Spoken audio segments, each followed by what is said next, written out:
வணக்கம் மக்களே, welcome to FDFS with Mohi. So இன்றைக்கி நம்ம ஒரு American psychological thriller movie release ஆகிருக்க ஸ்ட்ரா படத்தினுடைய ரிவ்யூ தான் பார்க்க போகிறோம்.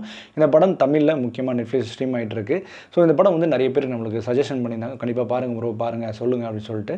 ஸோ இந்த படம் எப்படி இருந்தது, எனக்கு எந்தளவுக்கு ஒர்க் அவுட் ஆச்சு, எது ஒர்க் அவுட் ஆகலன்றத டீட்டெயிலாக ரிவ்யூவில் பார்ப்போம். போகிறதுக்கு முன்னாடி இந்த ரிவ்யூ ஆனது உங்களுக்கு பிடிச்சிருந்தா மறக்காமல் லைக் பண்ணுங்கள், கமெண்ட் பண்ணுங்கள், ஷேர் பண்ணுங்கள், சேனலில் சப்ஸ்கிரைப் பண்ண மறந்துடாதீங்க. வாங்க நம்ம ரிவ்யூக்கு போகலாம். ஸோ ஸ்ட்ரா இந்த படத்தினுடைய கதை சுருக்கம் என்ன அப்படின்னு கேட்டிங்கன்னா, ஒரு சிங்கிள் மதர், அவங்களுக்கு ஒரு பொண்ணு இருக்காங்க. அவங்க பொண்ணுக்கு ஒரு மெடிக்கல் கிரைசிஸ் பிரச்சனை இருக்குது.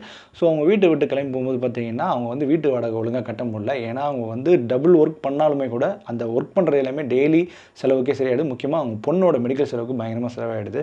ஸோ அது மாதிரி வீட்டு வாடகை நீ கட்டலனா இன்றைக்கி மதியானம் பொருளை தூக்கி போட்டுரும் அப்படின்னு சொல்லிட்டு வீட்டு ஓனர் சொல்கிறாங்க. அதுக்கப்புறம் ஸ்கூலில் போய் ட்ராப் பண்ணிடுறாங்க.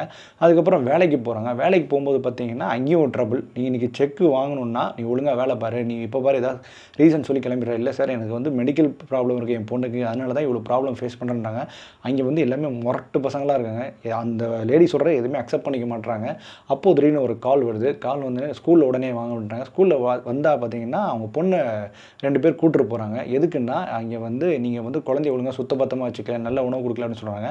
ஆனால் இவங்க என்ன கிளைம் பண்ணுறாங்கன்னா, அதாவது இந்த லேடி என்ன கிளைம் பண்ணுறாங்கன்னா, நான் கரெக்டாக தான் வச்சுருக்கேன், இவங்க வந்து மெடிக்கலில் இருக்காங்க, அதனால் அதுக்கேற்ற ஃபுட்ஸ் நான் கொடுக்குறேன் அப்படின்னு சொல்லிட்டு இவங்க வந்து சஜஷன் பண்ணுறாங்க. பட் என்ன தான் இருந்தாலுமே அவங்க வந்து குழந்தைய கூப்பிட்டு போகிறாங்க. ஸோ நீங்கள் வந்து பார்க்கணுன்னா நீங்கள் என் இடத்துக்கு வந்து பாருங்கள் அப்படின்னு சொல்கிறாங்க. அப்போ கிளம்பி போகும்போது ஒரு போலீஸ்கார வண்டி வந்து இந்த அம்மாவோட காரை இடிச்சிடுறாங்க. அவன் வந்து நீ கண்டிப்பாக என் கையில் தான் உனக்கு சாவுன்றாங்க. ஸோ அதுக்கப்புறம் வந்து பார்த்திங்கன்னா இவங்க கேஷ் எடுக்க போகலான்னு சொல்லிட்டு பேங்க் போகிறாங்க. அங்கேயும் ட்ரபிள் ஆகுது. ஸோ சுற்றி இந்த படத்தினோட வில்லன் யார் அப்படின்னு கேட்டிங்கன்னா விதி. இந்த விதி இவங்க வாழ்க்கையில் போட்டு அப்படி இப்படின்னு சொல்லிட்டு லெஃப்ட் ரைட்டு சைடு கீன்னு சொல்லிட்டு போட்டு அடிக்குது. ஸோ பேங்க்கில் போய்ட்டு எடுக்கலான்னு ட்ரை பண்ணால் அப்பயும் பிரச்சனை ஆகுது. ஒரு கட்டத்தில் வந்து பார்த்திங்கன்னா ஒரு ராபரி கும்பல் வந்து அந்த ஓனர்கிட்ட வந்து நிற்கிறாங்க. காசு கொடுன்றாங்க. ஸோ இவங்க வந்து பேட்ச் அணிஞ்சிருப்பாங்க. அந்த பேட்ச் அணிஞ்ச பார்த்து ஜனியா அந்த கேஷ் எடுத்து கொடு அப்படின்னு சொல்கிறாங்க. அப்போ வந்து இவங்க ஒன்றுமே புரியலையே. அப்போ வந்து அந்த ஓனர் என்ன நினச்சிப்பாரு, இது உன்னோட ஆள் தானே, நீ தானே இதை பிளான் பண்ணி பண்ணுறான்னு சொல்லிட்டு நினச்சிருப்பாரு. அப்போ வந்து இந்த அம்மா வந்து பண்ணு அந்த ராபரி பர்சன் வந்து தள்ளிவிடும். அப்போ இங்கே இருக்கிற கன்னை வாங்கி இந்த ராபரி பர்சனில் சுட்டுருவாங்க. அப்போது இந்த பக்கம் ஒருத்தவங்க வந்து இரிட்டேட் பண்ணிகிட்டே இருப்பான். யார் அப்படின்னு பார்த்தீங்கன்னா அந்த ஓனர் இரிட்டேட் பண்ணிகிட்டு இருக்கனால அவனையும் சுட்டுருவாங்க. இப்போ என்ன பண்ணுறது எது பண்ணு தெரியல. அதனால் இங்கே இருக்கிற செக் எடுத்துகிட்டு போயிட்டு பேங்க்கில் போய் ட்ராப் பண்ண போகிறாங்க. அப்போது வந்து ஐடி கொடுத்தா தான் நாங்கள் வந்து கொடுப்போம் அப்படின்றாங்க. அப்போ அங்கேயும் ஒரு ட்ரபிள் ஆகுது. ஸோ தொடர்ந்து இது மாதிரி ட்ரபிள் ஆக என்ன ஆகுனா ஒரு கட்டத்தில் கன் எடுத்து காட்டு, நீ தயவு செஞ்சு என்ன ஆனாலும் பரவாயில்ல, இப்போ எனக்கு வந்து கேஷ் கொடு அப்படின்றாங்க. அதுக்கப்புறம் வந்து அவங்க பேக்கில் ஒரு பொம்மை இருக்குது, அதை வந்து எல்லாம் பாம்புன்னு நினச்சிக்கிறாங்க. ஸோ இந்த பேங்க்கை வந்து இந்த பொண்ணு ராபரி பண்ண வர அப்படின்னு நினச்சிட்டு பெரிய போலீஸ் படையே உள்ளே வந்துடுறாங்க. ஸோ அதுக்கப்புறம் என்ன நடந்தது ஏது நடந்தது தான் அந்த படத்தினுடைய கதை. அப்பா, இவ்வளோ பெரிய கதை. ஆக்சுவலி இது சொல்ல வேணாம்னு நினச்சேன், பட் இது சொல்லி தான் ஆகணும். இதுக்கப்புறமும் நிறைய விஷயங்கள் இருக்குது. ஓகே, இந்த படம் அந்த விதியை எடுத்துகிட்டு போகிற விஷயம் தான் இந்த படமே. ஓகே, இந்த படத்தினுடைய பாசிட்டிவ் இதை பற்றி பேசுவோம். இந்த படத்தினுடைய ஸ்க்ரீன் பிளே தான் முக்கியமான ஒரு விதிவிலக்கம் அமைது. ஃபர்ஸ்ட் ஆஃப் எடுத்துகிட்டோன்னு வச்சுக்கோங்களேன், நான் சொன்ன அந்த ஒவ்வொரு செக்மெண்ட் அவங்க அதுக்கு படுற ட்ரபிள், அந்த ட்ரபிள் பார்க்கும்போதே எந்த ஒரு மனுஷனுக்கும் இப்படி நடக்கக்கூடாதா அப்படின்னு ஃபீல் பண்ணுற லெவலுக்கு இந்த படத்தினுடைய பிக்சரைசேஷன் அமைஞ்சது. ஏன்னா அவங்களுக்கு அந்த ஒவ்வொரு ட்ரபிளும் வந்து பார்த்திங்கன்னா அடுத்தடுத்து அரங்கேறிக்கிட்டே இருக்கும். ஒன்று விட்டால் ஒன்று ஓகே முடிஞ்சுன்னு நினச்சா அதுக்கும் மேலே பெருசாக வந்து நிற்கும். அது இல்லாமல் எல்லாருமே கெட்ட வார்த்தையில் திட்டி தள்ளுவாங்க. பொண்ணு பையன் அப்போலாம் அந்த ஈக்குவாலிட்டி, எல்லாத்துலேயுமே ஈக்குவாலிட்டி, திட்டுறதா இருந்தால் என்ன எதுவாக இருந்தால் என்ன ஈக்குவாலிட்டி தான் அப்படின்ற மாதிரி போட்டு அந்த அம்மாவை போட்டு செம்ம திட்டுவாங்க. அந்த அம்மாவும் சரி பரவாயில்ல இப்படி சொல்லி இக்னோர் பண்ணிட்டு அவங்க பாட்டில் மூவ் ஆன் ஆகிட்டே இருப்பாங்க. ஆனால் அடிமேல் அடி கொடுத்துக்கிட்டே இருப்பாங்க. அந்த ஸ்க்ரீன் அந்த ப்ரெசன்ஸ் இருக்குது இல்லையா, அதுதான் அந்த படத்தினுடைய ஒரு பியூட்டிஃபுல்லான விஷயம். அது பார்க்கும்போது நம்மளுக்குள்ளேயே ஒரு ரிலேட்டபிளான ஒரு விஷயம் இருக்குது. ஏன்னா நாமளும் இந்த மாதிரி லைஃப்பில் நிறைய விஷயங்களில் நம்மளை இந்த மாதிரி ரிலேட் பண்ணிக்கலாம், ரிலேட் நடந்திருக்கு. ஸோ அதை பார்க்கும்போது இந்த படம் வந்து நம்மளுக்கு நிறைய விஷயங்களை கொண்டு வரும். அண்ட் மோர் ஓவர் வந்து இந்த கேரக்டராக வாழ்ந்த அந்த லேடி மிரட்டிட்டாங்க. அவங்க பார்க்கும்போதே பாவமாக இருக்கும். அந்த அவங்களோட நடிப்பு, எஸ்பெஷலி வந்து பார்த்திங்கன்னா பேங்க்கில் மாட்டிக்கிட்டு ஒரு கால் பேசுவாங்க. இதே சிச்சுவேஷனில் வந்து ஒரு போலீஸ் இன்வெஸ்டிகேட்டர் இருப்பாங்க, அவங்க கூட பேசிகிட்டு இருப்பாங்க. அப்போது அந்த டாக் வந்து ரொம்ப சுவாரஸ்யமாக இருந்துன்னு தான் சொல்லி ஆகணும்.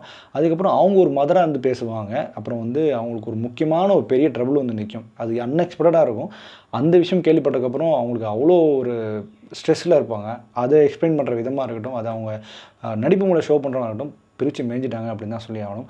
இதை தாண்டி மற்ற அதாவது அந்த பேங்க்கில் இருக்கிற ஸ்டாஃப்ஸு, அப்புறம் ஒரு 2 கிராண்ட்மா இருப்பாங்க, அப்புறம் அந்த போலீஸ் இன்வெஸ்டிகேட்டர் லேடியாக இருக்கட்டும், இது மாதிரி எல்லாருமே சரி, அவங்க எல்லாருமே சிறப்பாகவே பண்ணியிருந்தாங்க.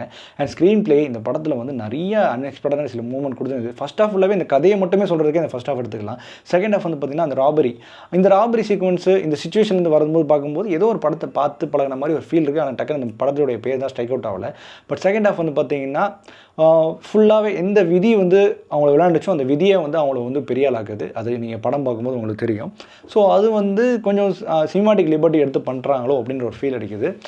இது வரைக்குமே ஒரு ரியாலிட்டிக்காக போயிருந்த ஒரு படம். ஃபஸ்ட் ஹாஃப் வந்து ஃபுல்லாகவே ரியலிஸ்டிக்காக போயிருந்த ஒரு படம். செகண்ட் ஹாஃப் எல்லாமே ஒரு மாதிரி ஹீரோயிசம்னு சொல்ல முடியாது, ஒரு சினிமாட்டிக் பேஸில் போயிட்டுருக்கோ, அடுத்து இதுதான் நடக்க போகுது நம்மளுக்கு தெரிஞ்ச மாதிரியான ஒரு சினிமாட்டிக் பேஸில் போகுதோ அப்படின்ற மாதிரி இருந்தது. அவங்களுக்கு உடனே எல்லோரும் சப்போர்ட் பண்ணுற மாதிரி சில சீக்வன்ஸாக வரும். அதெல்லாம் நம்ம பார்த்து பழகிட்டோம். இது மாதிரி புதுசாக விஷயம் கிடையாது. இது மாதிரி நிறைய படங்கள் நிறைய வந்துருச்சு. ஸோ அதனால் இதை நம்ம வந்து அவங்க அந்த ரியாலிட்டியை கொண்டு போயிருக்கலாம் அப்படின்ற ஒரு ஃபீல் மட்டும் தான் எனக்கு இந்த படம் பார்க்கும்போது தெரியும். ஏன்னா சூப்பர் ரியாலிட்டியாக இருந்தது. உண்மையாக சொன்னால் செம்ம ரியாலிட்டியாக இருந்தது ஃபஸ்ட் ஹாஃப் ஃபுல்லாகவே. பட் அந்த செகண்ட் ஹாஃப் அப்படியே அந்த ரியாலிட்டி வந்து கொஞ்சம் ஹீரோயிக்காக போன மாதிரி இருந்தது. அதுமாதிரி சினிமாட்டிக்கில் இப்படி நிறைய எடுத்த மாதிரியும் கொஞ்சம் ஃபீல் இருந்தது. இதுதான் இந்த படத்தில் நான் பார்க்குற ஒர்க் அவுட் ஆகாத சில விஷயங்கள். மற்றபடி இந்த படம் பார்க்கலாமா வேணாமல் கேட்டிங்கன்னா கண்டிப்பாக எல்லாருமே பார்க்கலாம்.